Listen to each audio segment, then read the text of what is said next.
In 1492, Columbus discovered the Americas for Spain. Over the next several decades, other European countries would establish colonies in the New World. The consequences of Europeans discovering the Americas are far-reaching. Just one example is the Columbian Exchange. For example, before 1492, no one anywhere in Europe, Africa, or Asia had ever eaten a potato or a tomato. This European settlement process included the establishment of the 13 colonies by the British. At first, the British were behind some of their European counterparts. However, they would rise to become a world power with colonies around the globe. The focus of this course has been the British colonies in North America, or the 13 colonies. For a variety of reasons, European colonists in the 13 colonies fought a successful revolution against the British government and created the United States of America. Although the United States would rise to become a superpower after 1945, the United States played a very small role in global affairs in the early years of the Republic. Compared to its size today, the United States was at first contained to this area.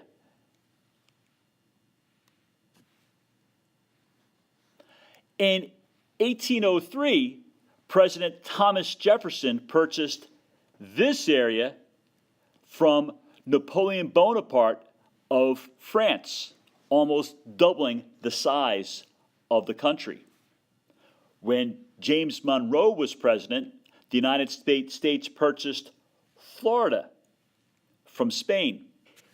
In the 1820s and 30s, many Americans moved to Texas. They fought a war against Mexico and gained their independence. Yes, Texas was its own independent country for a short period of time. One of the reasons Americans in Texas went to war against Mexico was because Mexico outlawed slavery. But the Americans living in Texas wanted to protect slavery. There is much more to the story, but that is a direct link to our most recent unit of study. In the 1840s, Texas wanted to become part of the United States, and this officially happened in 1845. Now, Mexico and the United States did not agree on where Mexico ended and the state of Texas began. So this was disputed territory down here. This resulted in a war between the United States and Mexico. As a result of this war, the United States took this land from Mexico.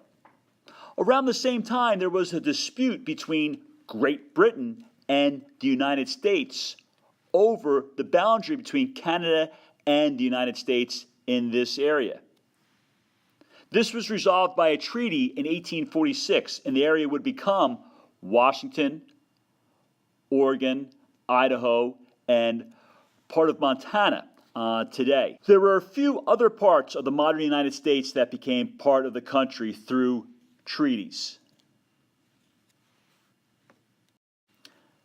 However, it is important to remember that millions of people already lived in the Americas before it was discovered and settled by Europeans. In fact, it is estimated that up to 10 million lived north of the Rio Grande River, or the modern United States and Canada.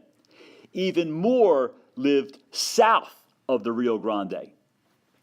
The Indian tribes were not unified under one government. However, they traded goods and ideas with one another.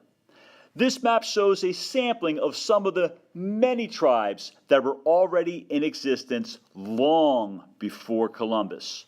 rich and thriving cultures were already established prior to 1492.